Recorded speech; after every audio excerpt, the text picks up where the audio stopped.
TNT. And in the Western Conference, Game 5 between the Warriors and Grizzlies also happens tonight. A late game comeback by the Warriors in Game 4 led them to a narrow 3-point victory and a 3-1 lead in the series. All the Grizzlies can do now is try and pick up a home win and stay alive, even with the news of star Ja Morant likely out for the remainder of the series with a bone bruise in his knee. The opening tip-off starts at 8:30 p.m. on TNT. It looks like the Bears have filled their quarterback room under the new regime. After releasing Nick Foles last week, Nathan Peterman agreed to a one-year deal with the Bears today, assuming the third string in their depth chart. This has been your Sportstown Chicago update. I'm Tyler Farringle.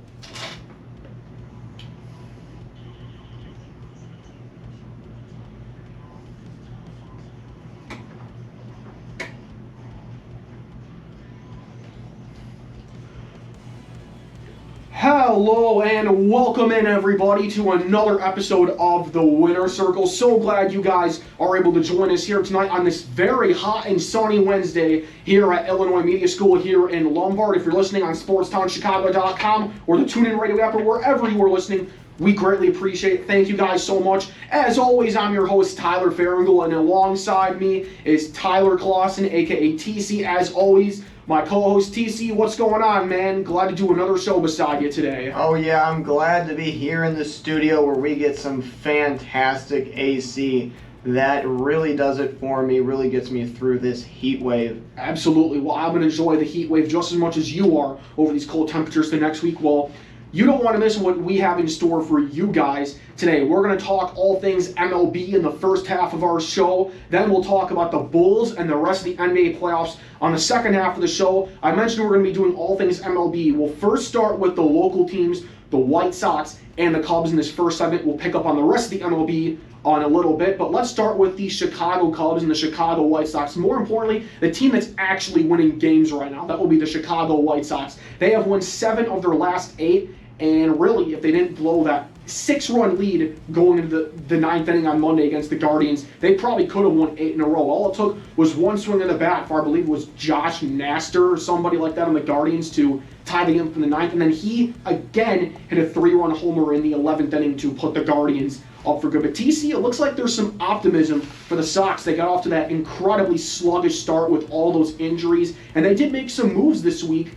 putting people or demoting someone and then bringing up 2 people as well. But it looks like the Sox are starting to find their footing at a pretty good time, to say the least. Yeah, definitely. I mean, there are still some problems going on. Tim Anderson had a handful of errors. I mean, the Chicago White Sox have had a handful of errors over the past few games, so that's not something you really want to be seeing, especially now getting into the season a little bit now. Early on, it was understandable. It's a little bit more, acceptable given the shortened, preseason and all that jazz in the beginning. But, for us to be playing baseball now, you got to be able to make those plays as a Major League Baseball player. Absolutely. If I'm not mistaken, this week for the White Sox, Monday was a pretty busy day news-wise. Yoan Moncada made his season debut and I believe scored in his first, not only at bat, but first plate appearance, first on base appearance of the season. So welcome Yoan Moncada to the 2022 MLB season. Joe Kelly was activated off the IL. That's one of the big names, or the big name relievers that the Sox signed this offseason. He's back, but unfortunately TC did not like this one. He says he knows it's a business, but Jake Berger got demoted to AAA. I know you weren't too pleased with that one, but tell me why I guess you're semi-okay with it, because he's been one of the best-hitting Sox lately. Exactly, that's why I'm not okay with it. I mean, I thought you said you were okay. At the end of the day, you got to swallow it a little bit. Moncada is obviously, a little bit more experienced. You kind of know what you're going to be getting. But at the same time, I really like Jake Berger. He had a really aggressive approach at the plate and overall played pretty well. I think he fit in a little bit better into the Chicago lineup, but I mean, obviously, the management thinks otherwise. Tony La Russa thinks otherwise. So hopefully Moncada does work out. I mean, his main issue has just been not being able to get onto the field. He's been injured last season, this season. So hopefully we can get some longevity out of him here for the White Sox. So I feel like that's been the story of the last year and then this year for the White Sox is health.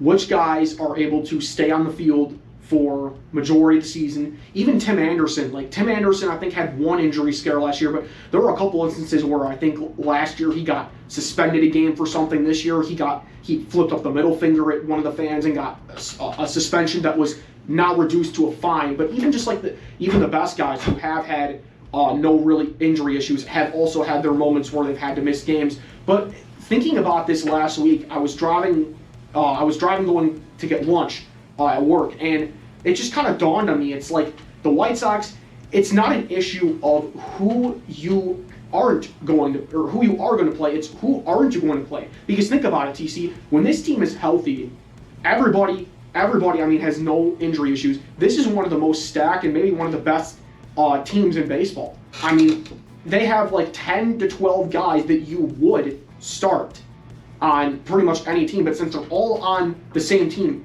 it's like, who you got a dilemma here. Who are you going to sit? And that's exactly something that we brought up constantly on this show, is why the heck was pitching not addressed? You have all these guys that could obviously be starters, especially on a team like the Chicago Cubs, who are trying to redefine themselves, who are trying to just play the field right now with their players, see who's good, throw wet towels at the wall, see what sticks, kind of situation. The Sox need good pitching right now. They should have gone out with all this talent that they have. And as much as it hurts me to say, yeah, maybe Jake Berger would be in, Seattle, or Adam Vaughn maybe have gone somewhere else. Who knows what they would have done? I still think that's worth it because there's a lot of talent that can win right now in Chicago. And they overlooked everything. They brought in a few, token players in the bullpen, but they didn't bring anybody to replace Rodon, and you see it a lot in some of these games. Yeah, Kopech had a decent outing. Then that bullpen that you built up, quote unquote, goes ahead and blows it for him after he has a pretty good outing through 5. So you've really thrown your starting pitching under the rug, and what you did to try to, quote unquote, make yourself better didn't pay out. I'm glad you mentioned Rodon because through 6 starts this year, he has 4 wins. And I forgot there was another stat to it. He is absolutely dealing with the Giants right now. Only a 2-year deal, too. So the Giants are getting their money's worth out of this guy who, again, we were talking about last year for quite some time. This could be a guy that is really, really good. But again, another one of those players that just really struggled to consistently stay on the field, stay healthy. And obviously, we really wanted to see him pitch against the Astros in the playoffs last year. It didn't happen, and they got creamed. So it was an unfortunate result. Let's switch gears, though, a little bit to the team that is now unfortunately not winning, which is the Chicago Cubs. It has been a disappointing stretch, to say the least. I remember they won the opening series, I think was like a couple weeks ago against the Rays. 6-4, all right, they're looking okay. Now the record is like 10-19. They are 4-15 in basically their last 20 games. They're up right now, so maybe they can make that 5 out of 15. But it has been a terrible stretch for the Cubs, and I think the biggest thing that people could start taking away from this is Seiya Suzuki is not hitting.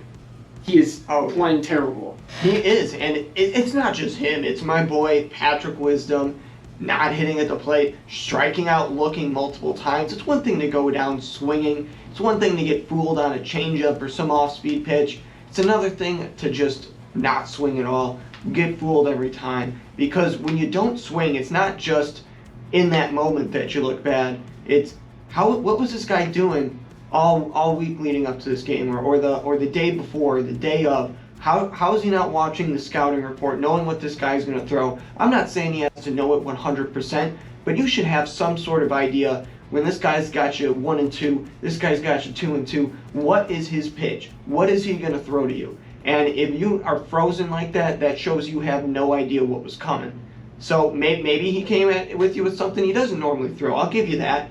Maybe that's what happened. I'm not the smart one to say, oh, he normally throws a curve, he threw him a changeup, and it fooled him. But as a hitter in Major League Baseball, you need to be able to have that read. Yeah, you got to adjust, absolutely, and that's been one of the biggest reasons why the Cubs have not been winning. I mean, obviously, the first month of the year, Seiya Suzuki was one of the best hitters in baseball. I think it was one of their games last week. He was on like a 1-for-23 streak. Like, it's just abysmal. Like it's terrible, and the pitching isn't doing any better either. Sure, Kyle Hendricks had that one game, I think it was Monday, where he was 1 out away from going a complete game. They shut out the Padres, but still, they're playing teams like the Dodgers. I think their closest game was 6-2. They got destroyed. It's just the writing's now on the wall. There was hope for this team the first couple weeks, but now it's starting to like kind of set sail on what they're going to be. Milwaukee's starting to pull away. St. Louis is right behind them. Even the Pirates look better than them right now. The Reds are in their own dimension of terrible. But is it crazy to say that I'm trying to go back on my original prediction? Maybe 73 wins was pretty accurate. At first I thought, oh, maybe they can get 80, 85. Now it's like they're already 10 games under, 30 games in. 73 wins doesn't sound that bad.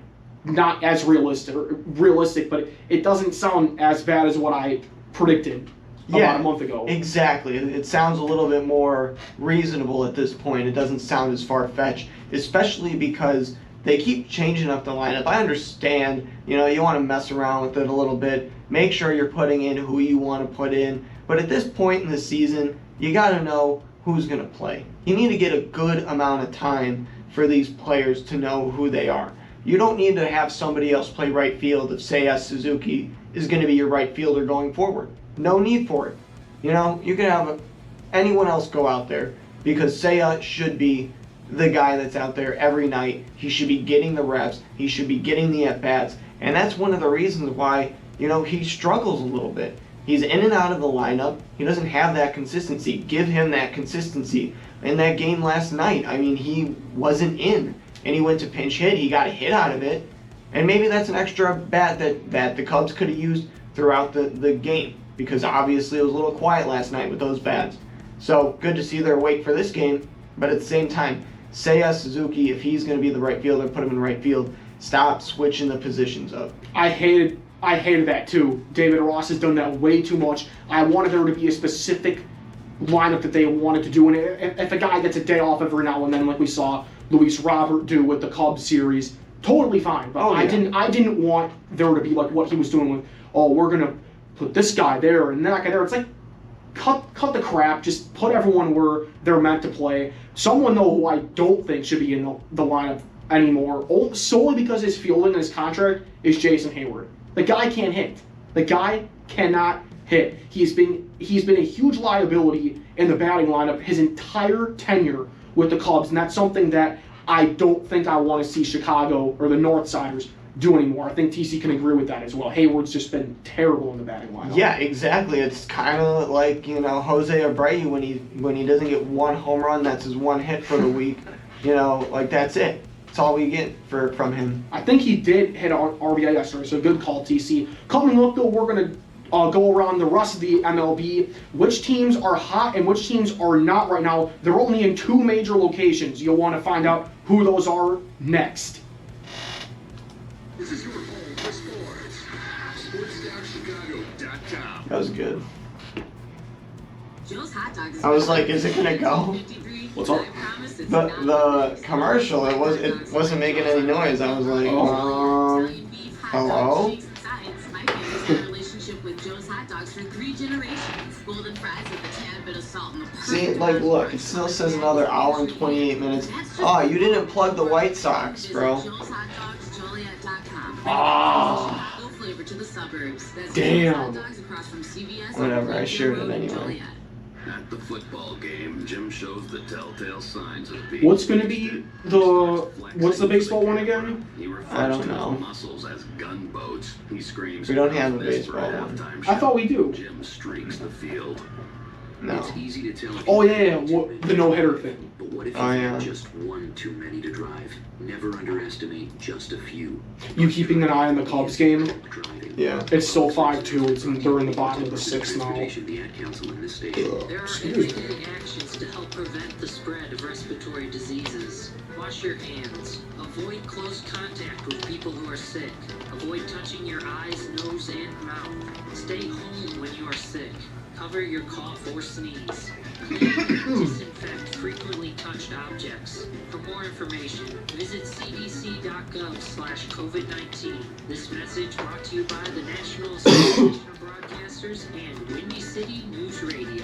The Illinois Center for Broadcasting is now the Illinois Media School. We've been an institution in the Chicagoland area now for 30 years. Because the broadcasting world is always changing, so are we. Not only are we teaching radio and television production, but now you can learn all aspects of the media industry, like web design. You can even specialize in TV or film, sports How much broadcasting, till we come back? and sales. No matter 30 where you some are in the seconds. Chicagoland area, we have a campus near you. The Illinois Media School. Be on TV, be on radio. Alright, be I on got that air.com. kind of stuff.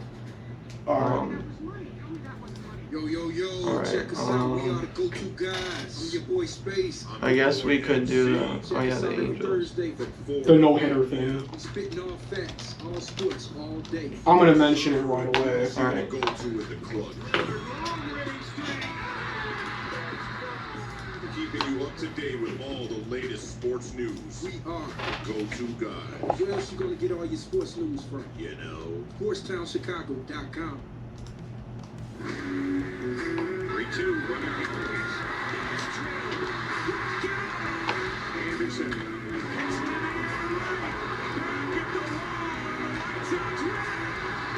You're listening to The Winner's Circle on SportsTownChicago.com.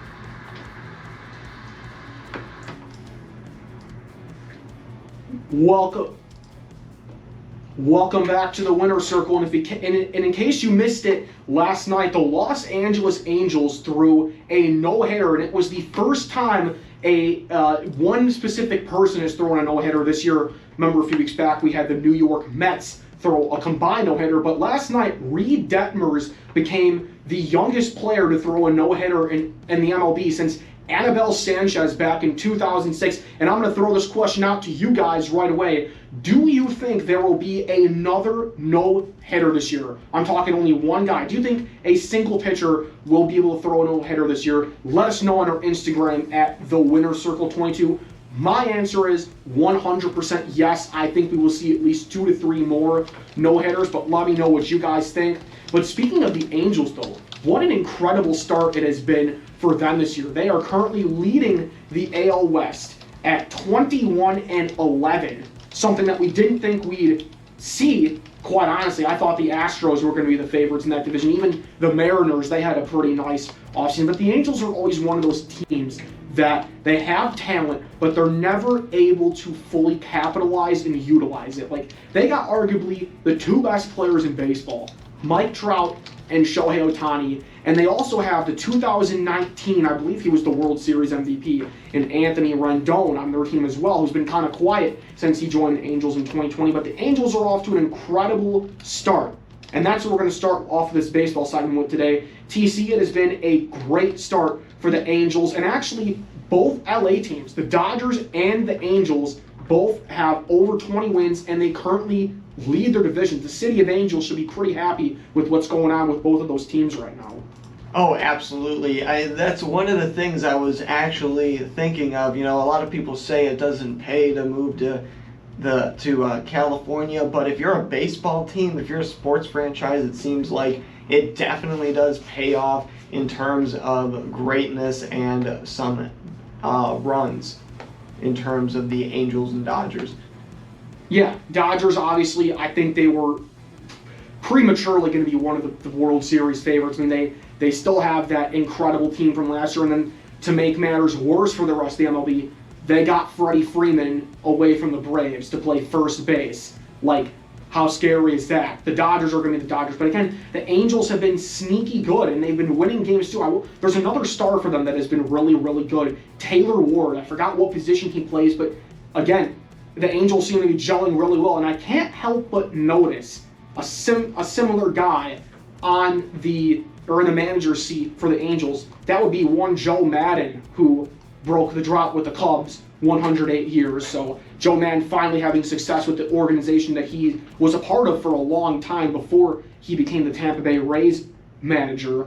But that's a competitive division, though, if you look at it from top to bottom. The Rangers spent over $500 million on their top two free agents before the lockout happened. The Astros are going to be the Astros. They did lose Carlos Correa, but still a good team. And then you got the Mariners, who traded for a couple other people, Jesse Winker, Eugenio Suarez from the Reds, and they just signed somebody else too, Robbie Ray from the Blue Jays, who won the Cy Young.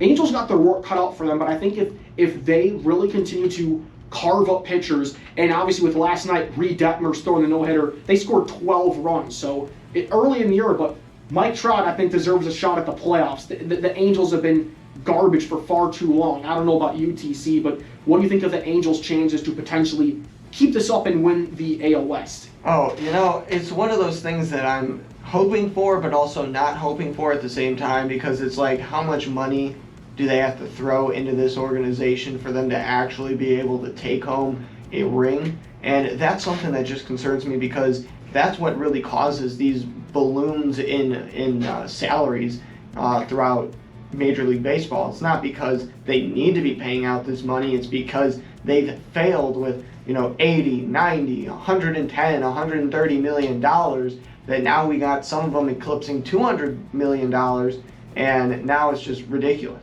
Well, they really paid Rendon and Trout a lot of money, and I'm assuming that Shohei Ohtani is going to get a big contract as well. The current highest paid Japanese MLB player is Seiya Suzuki, as a matter of fact, for the Cubs at 5 years, I think $85 million. I don't think there is going to be any doubt within the next year or two that Shohei Ohtani will break them. I mean, the guy pitches, the guy hits. Last week at Fenway Park, he had a game where he went, I think it was 6 or 7 innings, didn't give up a run, and then hit the Green Monster and actually knocked his number off the wall and drove in like a couple runs. So this guy is doing everything. He won AL MVP last year. The Angels are all business right now, and so are the Dodgers, and that one doesn't really surprise me either. That division, though, again, very competitive as well. You got the Padres just one game behind the Dodgers right now, and then people, myself included, forgot about the Giants. This team won 107 games last year, had that neck-and-neck series with the Dodgers in the NLDS, and they ended up losing Game 5. But we were just talking about in our last segment, if you missed that, about the White Sox. One of their best pitchers, Carlos Rodon, signed with the Giants, and he has been on fire this year. In 6 starts, he's got 4 wins, and I forgot what the other stat was that he leads the MLB in, but Carlos Rodon is doing great. And after they lost Kevin Gausman when he went to the Blue Jays, it's a great compliment to add to your rotation. So the first month or so of the season has produced some interesting storylines. But how about this storyline, TC? Would you ever imagine that the top 4 teams a month into the year come from just 2 cities? Well, not really, but at the same time, when I found out who they were, it's not as surprising. Yep, and it's not Chicago, that's right. Only 3 cities have multiple teams. New York, LA, and Chicago. The Cubs and Sox are nowhere near that. The Dodgers have the 2nd best record in the league. Angels have the 4th.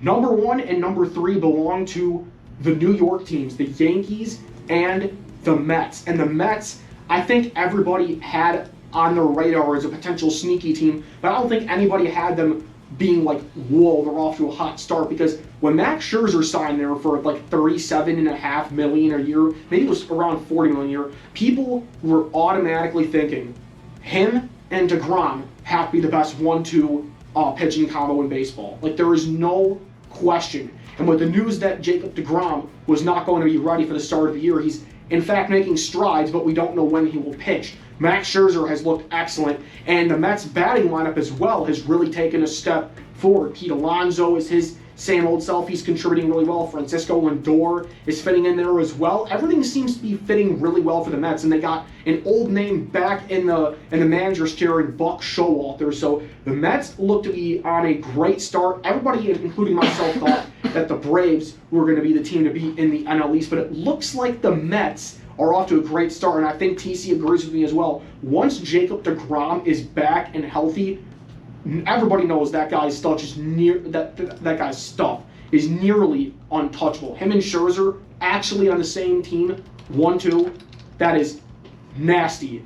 Nasty. I don't think anybody would want to face that. Oh, no, absolutely not. I mean, he's one of those guys that is just so locked down. I mean, his career ERA is 2.5. I wouldn't want to go up against that guy on a day he has the flu. I mean, he is something ridiculous. And you're right, pairing him with Max Scherzer, that is a pitching rotation that would give me nightmares. Absolutely. And going to the other New York team, the more popular New York team that is, the best record in the MLB currently belongs to the New York Yankees at 22-8. Monday, Nestor Cortez had a no-hitter through 7 innings. The game was actually tied 0-0. Cortez eventually gave up the no-hitter, but the Yankees did score a run and win that game 1-0. I believe that they played again yesterday and they lost to Toronto. They walked it off yesterday against Toronto. Okay, but the Yankees are 22-8, and man, I could not have been more wrong right now about their start. I had them, I think, fourth in the AL East. I had number 1 Toronto, number 2 Boston, number 3 Tampa Bay, number 4 Yankees. Well, Yankees are 4.5 games ahead of Tampa Bay. They are 6 games ahead of Toronto, and Boston is off to a terrible start. They are 11 games behind Boston, but they are led right now by their 2-man home run powerhouse in Aaron Judge and Anthony Rizzo. Yes, it's so painful saying that name in a Yankees uniform. 9 home runs so far for the former Cubs first baseman, but this Yankees team, they were very inactive in free agency. I think their only really big move was they re-signed Rizzo, but yet TC, here they are, 22-8, the best record in the league through 30 games. Kind of surprising. Yeah, and honestly, it's something that, it's hard to watch.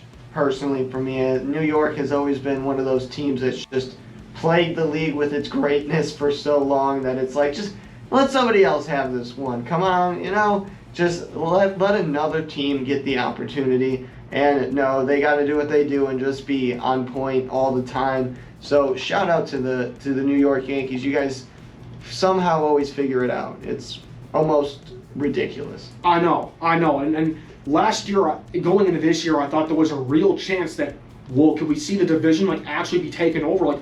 Boston's off to a really sluggish start. The Rays and the Blue Jays are over 500, but not by much. And then you have the Yankees. Like I said, they were extremely inactive in free agency. The Rays made a few moves. The Blue Jays made some great moves. The Red Sox made a good move. And then there's the Yankees. I think it was a priority for them to keep Anthony Rizzo at first base, and then Joey Gallo as well. He's finally starting to break that streak of him not batting well, but the lack of activity in free agency maybe is what is most surprising about this run for the Yankees. Pitching as well, very questionable other than Garrett Cole, but they are certainly finding ways to win, just as TC alluded to. The Yankees always find ways to win. In a league where there is no salary cap, they are doing an excellent job once more of turning this team into a winner. Well, coming up, we're going to talk all things Bulls and who should stay and who should go for the 2022 season.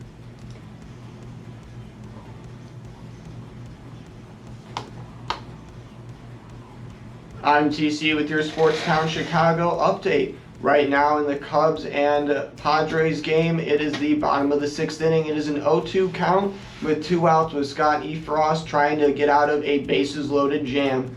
The White Sox are not going to play today as the series finale has been pushed back due to the Guardians having COVID-19 issues with their team. This is the first game of the 2022 MLB season getting postponed due to COVID-19. The White Sox lost a heartbreaker on Monday night, but rebounded to win last night, entering today, winning 7 of their last 8. Starting tomorrow, they'll host the Yankees for a 4-game series with Vince Velasquez getting the start against Louis Gill for the Yankees. First pitch tomorrow starts at 7:10 p.m. on NBC Sports Chicago. A much-anticipated Game 5 between the Bucks and Celtics awaits at TD Garden tonight in Boston. 30 points from both Jason Tatum and Al Horford helped the Celtics on Monday even the series in Game 4 on the road. Now they look to take a 3-2 series lead against the defending champs. We'll see which team can move on one step closer to moving on as the opening tip-off begins at 6 p.m. on TNT. We could see the first team advance to the conference finals tonight as the Warriors have a 3-1 lead over the Memphis Grizzlies. Game 5 takes place tonight in Memphis as the home team Grizzlies look to avoid elimination. They'll do it without star Ja Morant, whose status for the rest of the playoffs is in doubt due to a bone bruise he suffered in Game 3. Will the Warriors once more go back to the conference finals, or will the Grizzlies live to fight another day? Opening tip-off gets underway tonight at 8:30 p.m. on TNT. After recently cutting ties with Nick Foles, the Bears have added a third quarterback to their depth chart. Nathan Peterman has agreed to a one-year deal with the Bears and will back up Justin Fields. This has been your Sportstown Chicago update. I'm TC. Home for sports. How do you say that guy's name? Oh, I actually spelled it so you can. It's Simeon. It's originally S-I-E-M-I-N, but Sim-E-N. So I thought that would be easy. What name? Oh, I didn't even.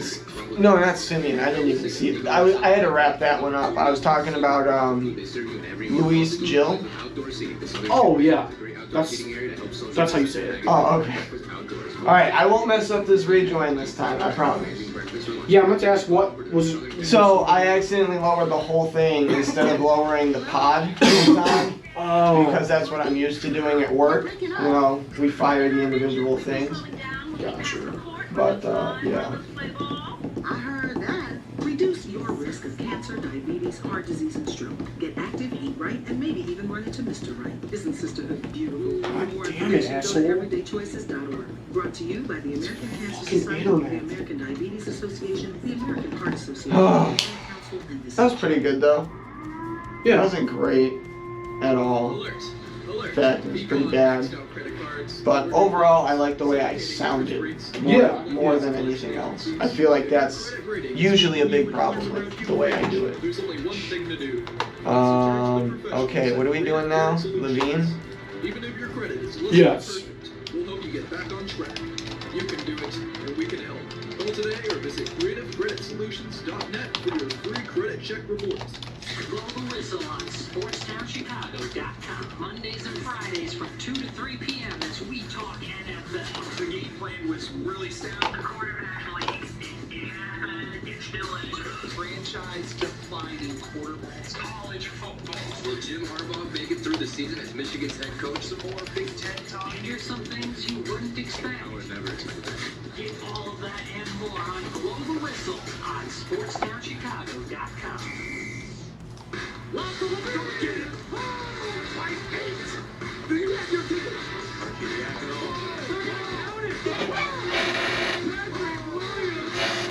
You're listening to SportsTownChicago.com, home of the Winner's Circle.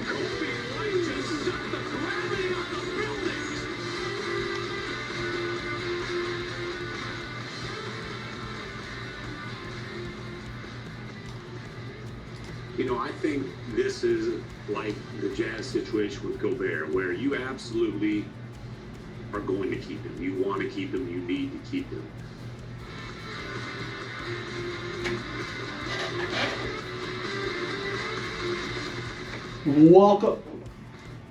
Welcome back, everybody, to the Winner's Circle. Tyler Farringle along with Tyler Clausen, aka TC, here for the second half of our show. And if you just missed that clip, that was from the Brian Windhorst show on ESPN talking about Bulls guard Zach Levine. That has been quite the topic lately regarding NBA free agency, which will happen, I believe, after the NBA draft. I'm not sure which one it is, but either way, TC, I think it's quite confusing that Zach Levine is the name that keeps popping up in terms of which Chicago Bull is going to stay, which Chicago Bull is going to go. Why is it Zach Levine? Because I completely agree with what he was saying right there.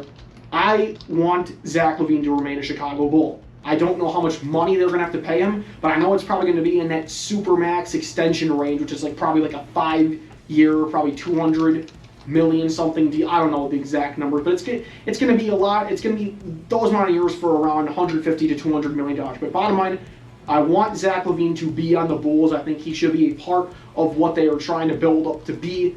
I think there should be some other names that we should focus on to potentially move on from. Don't you agree?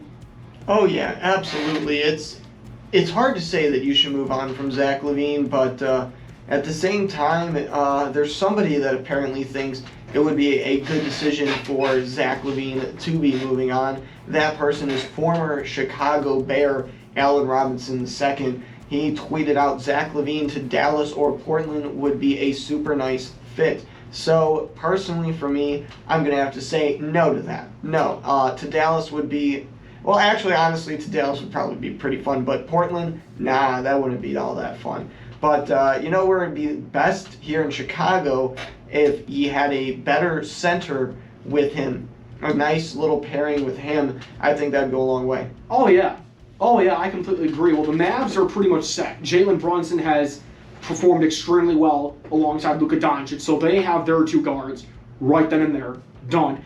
I mean, I guess I could sort of see the Portland talk to build with Damian Lillard. I mean, I'm not saying, of course I don't want it to happen, and I don't think the Bulls will let him go, but I could see it because they did trade C.J. McCollum, the Trailblazers, to the Pelicans. I could see that, but it's not going to happen. I think the Bulls are going to keep Zach Levine, and I completely agree with whatever you want to call him, a center, forward, hybrid, whatever he is. He doesn't play like a center, but yes, guys, the man that we have been just raving about to please the Bulls trade him or get rid of him is Vooch.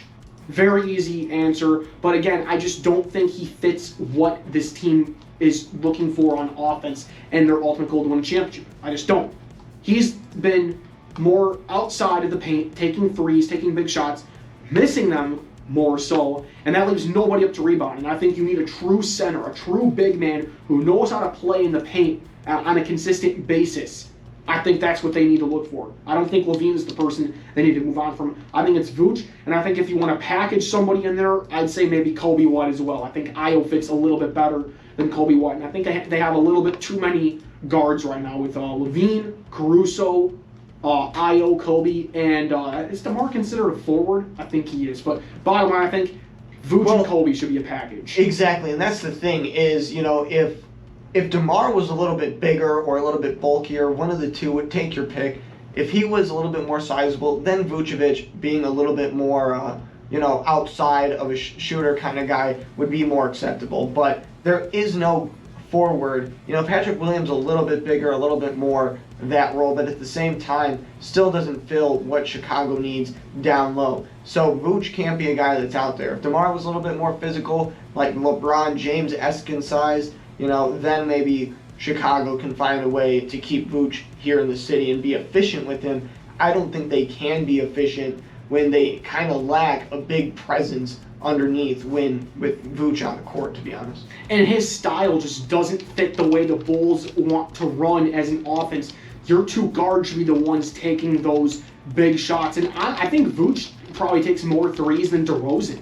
DeRozan's more of a long two guy, like a mid-range long two guy. That's his sweet spot. He doesn't take a whole lot of threes. It's mostly Levine, Caruso, Kobe White, even Patrick Williams sometimes, and then Vooch, who, like I said, is just all over the place. Yes, he does drive to the basket, but every center should be able to do that. That's what he is, technically. He kind of is both. Like I said, a hybrid type of guy, but again, I just don't think his style fits what they need to do. I think, I've heard someone throw this out there, I don't think the Suns will let him go. I don't think the Suns will let him reach free agency, but if DeAndre Ayton somehow becomes available, I think the Bulls should absolutely go for DeAndre Ayton. He plays well up in the paint. He does have a mid-range game, but not to the level of extent that Vooch does. A lot of his shots are in the paint, near the basket, dominating on the boards, and setting the Suns up to maybe move the ball towards him, or he can pass out to one of their star guards and Devin Booker, Chris Paul, or someone else on their bench. But I don't think the Suns will let him go, but I would really like to see DeAndre Ayton potentially in a Bulls uniform. I think he'd be a way better fit than Vooch. Honestly, I think a plastic board out there would be a better person than Vooch. Honestly, it's one thing when he's out there and he's scoring 25, 30 points. It's another thing when he has these games where it's like, I got 14 rebounds and 3 points. Okay. Off of 1 of 12 shooting. Yeah, 1 of 12 shooting, 0 of 7 from the 3-point line, and his 3 points are from the free throw line. That basically sums it up. But not to rag on him too much, he definitely had highlights in his play, and I'm not trying to say that he can't be successful in the league, because obviously when you look at this guy, he's able to score like crazy, he's able to shoot the 3 ball, he's got a lot of talent, but it's just not good for Chicago. They need a guy down low to be able to clean up, to be able to overcome all these big guys that are now representing the East. You got Embiid, you got Giannis, and who's to say who else is going to come down the line? You need that guy that when it comes to crunch time can box those guys out, can out-rebound them, can slow them down enough that they're not going to just be able to impose their will onto your team. Because we've seen that a lot from Giannis. He literally just, no matter who's on him in those Celtics games, he's been able to just blow right past them. And sure, the Celtics have been able to respond to that accordingly, but at the same time, you need somebody who's able to kind of lock him down. Absolutely, I agree with that. And I want to go back to Zach Levine for just a second here, because I thought of a good thing while TC was just mentioning that right there. Zach Levine is one of 2 remaining players on this Bulls team who are still, or who were on the previous Gar-Pax regime. Zach Levine and Kobe White are the only 2 players. That's the other thing that I want to mention here. Sure, Zach Levine can have options. I think he did say he's going to test free agency. He's going to go on it with open mind. I think he does want to come back, but he's leaving the door open potentially to, hey, if somewhere else is open, let's see, because TC mentioned Portland. I've heard that as well. I believe it was DeJounte Murray, one of the Spurs young guns, posted a picture of Zach Levine in a Spurs jersey, and he had a couple eye emojis. So DeJounte Murray wants to see Zach Levine come down to San Antonio, which I don't really think is going to happen. Obviously, San Antonio is going downhill. But if the Bulls really didn't want Zach Levine to be a part of their future, why would he be one of the only 2 guys that they have kept from the previous Gar-Pax regime, which was a mess? And if it was just flat out messy. Like, only Levine and Kobe White are on this team. Everybody else is new. Just that 1/6, 1/7 of the team, Levine and White, are from the old GM and what front office pairing. And this is going back like 2 years. This is a complete new team. So that's my thing. If they didn't want Levine to be a part of what they're building, why would they still keep him?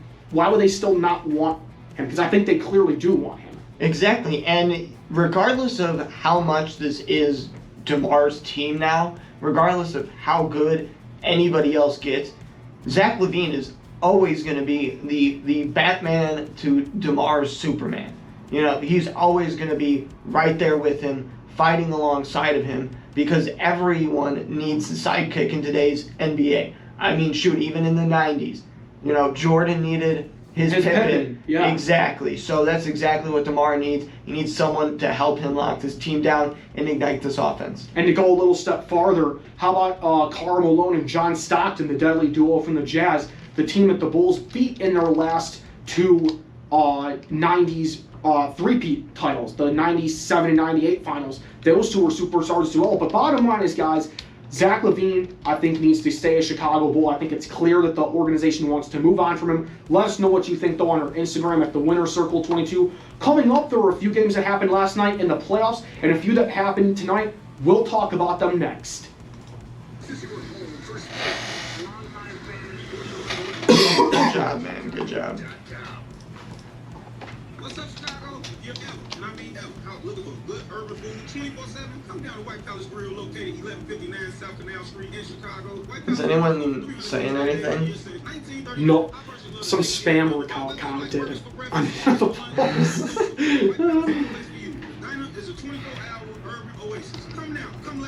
But other than that, no. Visit us at whitepalace.com or order with Uber Eats or Grubhub anytime, any day. Daddy, when you look at me, I can see a wheels turning. About what am I going to be when I grow up? A major league football. Oh, shoot, I shared it already. Which one? The Celtics one. Yeah, who cares? Damn. Maybe, but did you know the odds of a child being diagnosed with autism are 1 in 166? It's like one of the commercials on the radio. 166. To learn the Autism things. Why are you trying to make this into like a sad thing? It's so dumb. Go to Luxbar Barbershop for the barbers and stylists in Plainfield, Illinois. I go there. How much we got? Like a minute? Yeah. What's some look good? The straight razor. I just told them we don't do that. We don't send pics. Lux Barbershop is open. Oh, God. Go to Lux Barbershop for the finest barbers. I can't believe you actually responded to that. You just didn't like ignore it or delete it or something. Check out all their daily deals on Facebook, That's fine. Instagram, and Lux Barbershop. I love talking to bots. They're our best friends. This is Joe Perry and Steven Tyler of Aerosmith for Red. You know it's okay to rock and roll and party down. Just don't get in that 2,000-pound bullet when you're done and Steven Tyler. drink and drive. What? I just said Steven Tyler. 20 seconds. Friends don't let friends drive drunk, guys. What's up? 20 seconds to rejoin. Chicago Dogs are back on SportsTownChicago.com. Tune into the season opener against the Sioux City Explorers Friday, May 28th at Impact Field in Rosemont. First pitch at 7:05 p.m. You're on the action right here on SportsTownChicago.com. You're listening to SportsTownChicago.com, home of the Winner Circle. Curry for the record. It's good. Sox for the win. Oh, yes. Goes to Howard. Puts it down. It's over.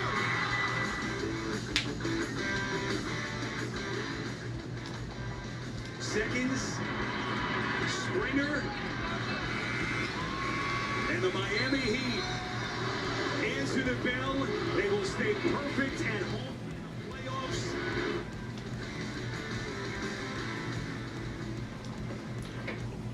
Welcome back to the Winner's Circle with our final segment here on SportsTownChicago.com or the TuneIn Radio app. I'm Tyler Farringle along with Tyler Clausen, aka TC. If you just missed that clip, that was Sparrow Ditas and Grant Hill on the call for the Heat against the 76ers Game 5 last night on TNT, with the Miami Heat winning by a commanding 35 points at home with a 120-85 victory over the 76ers. And TC, even with Joel Embiid on the road, Miami is still undefeated at home in the playoffs. A perfect 6-0, and they take the commanding 3-2 series lead after Philadelphia countered with those 2 wins in the city of brotherly love, where masked Embiid was on full display. James Harden had that good Game 4, but it was all Miami in Game 5. And even with Embiid on the floor before he got hurt, Miami was up by double digits. But once he went out, Miami just stormed away. So do you think that the Heat will win Game 6, or do you think there'll be a Game 7? Oh, I think the Heat are going to try to wrap this one up right now. I think they have a clear advantage right here. They're going to be able to get a few more days rest above the Celtics, I believe it's going to end up being, in my opinion, but that's just me. I think it's going to be an interesting, a long road for the Celtics, though, to be able to get through that. So I think if the Heat are able to pull off the win tomorrow, then they're going to be able to lock it down and get a few extra days than the Celtics. We'll have to see what Joel Embiid's status is, because, again, he played, I think, 33 minutes in their Game 5 loss and then left after there was a contested rebound and he got hit in the face with the ball, kind of aggravated whatever facial injury he had. And then by that time, it was already double digits, so Miami was already up good, but they started really pulling away afterwards. And we'll see if the trend can continue where the home team has won every game this series, and that Heat Sixers won. But going to the other game that happened last night, it was another blowout. Both top seeds won commanding games at home.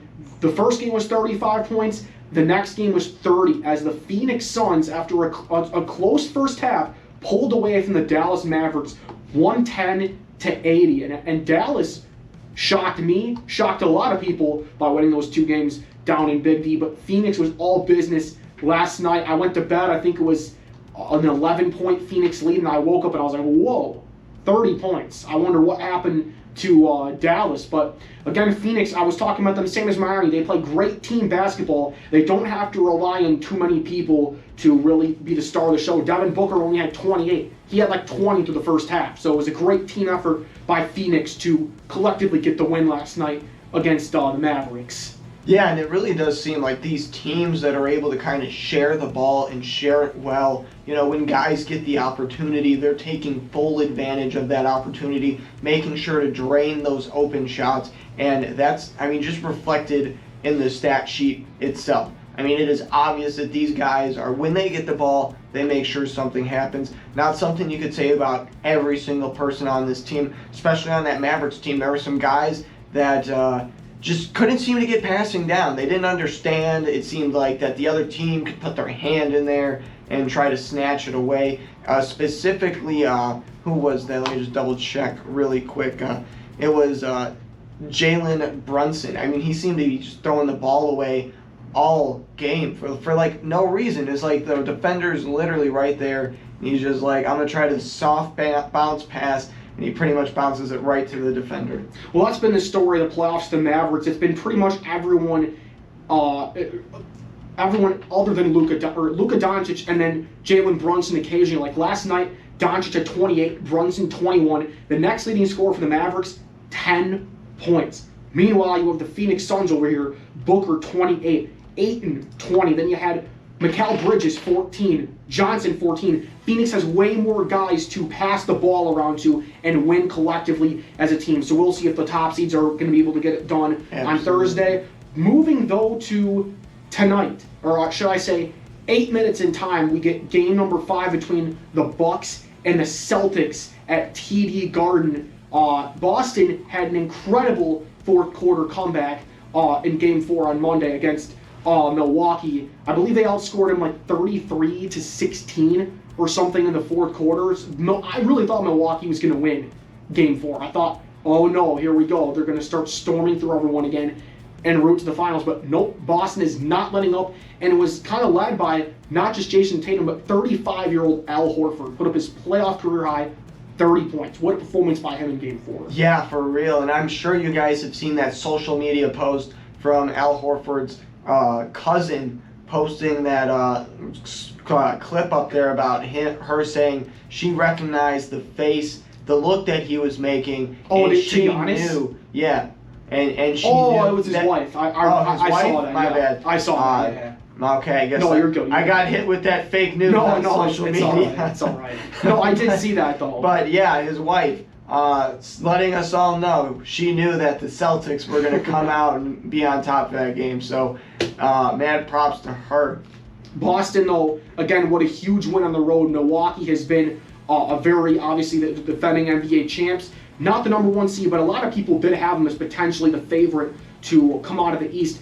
Huge game, though. Boston, this is the first time they're facing really a very tight situation all around. Both teams really this playoffs. They had particularly probably the easiest route to the second round.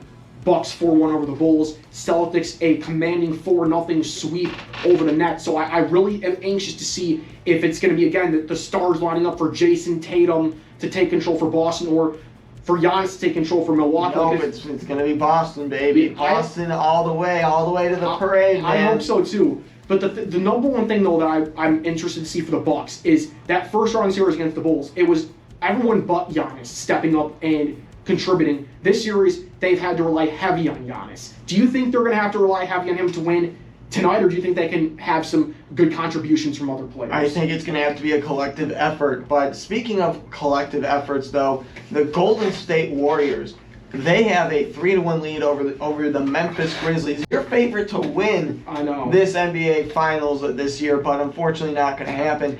But those Golden State Warriors, they're able to pass that ball like no other. I mean, right now, they are like the chemistry is there so much that, everyone should be, chemistry teachers are taking notes to explain what chemistry is to their classes based off of how well this team is working together, because, I mean, it literally looks like they're not even trying. And Steph Curry is just over there dealing like he's trying to win blackjack.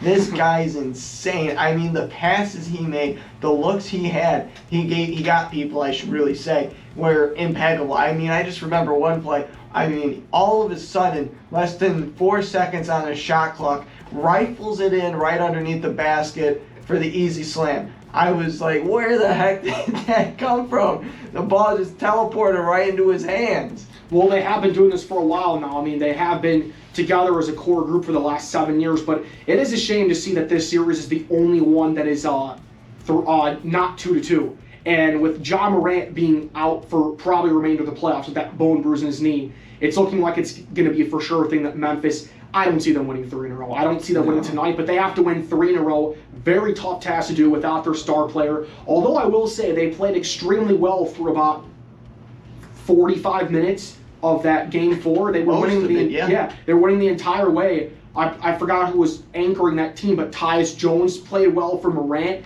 Jackson played well. Not as much from Bane as I expected, but they were playing really well without Morant. I don't know what happened. I think they said the final 3.5 minutes was a dramatic change of events that led to the Warriors to win, and I was like, are you kidding me? Like, what? So now Memphis it was a pretty interesting fourth quarter. It was a little bit of a back and forth. I know it was 69-62. Like, the Warriors had 62 points through 3 quarters, and then they pull up 39 in the fourth. Yeah. It's a dramatic turnaround there, but Memphis, I'm sad to see that my pick is probably going to go down the drain here, but all props to a great season as well.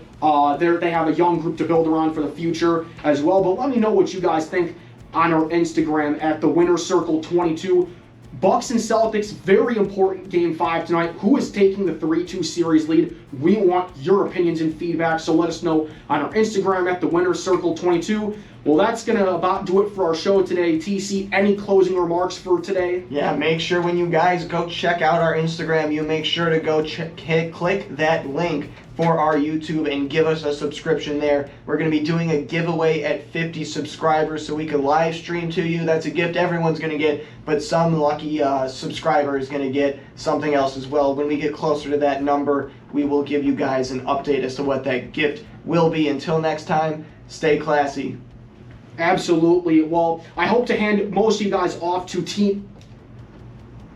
hand off most of you guys to TNT to watch the Bucks-Celtics game. Interesting Game 5 tonight. Have a great night, everyone, and we will see you all next week. What the hell happened? I went to go hit mine, and I hit yours instead of mine. Oh. So then I was like, oh no. Enjoy a test drive and the opportunity to drive these cars. I think maybe we can edit it out, right, for Dustin? Yes. Yeah. The price. Definitely. Now's the time to get yourself. Because I started and I'm like, what the? I was like, what the hell happened? Outrageous sale. You better get Alright. quickly. Oh no, we needed that one. For 24 hours, and the automobiles are leaving the lot faster than you can say 4-wheel drive. Valley View Automotive. Alright, this can go Dealership off. You can depend on.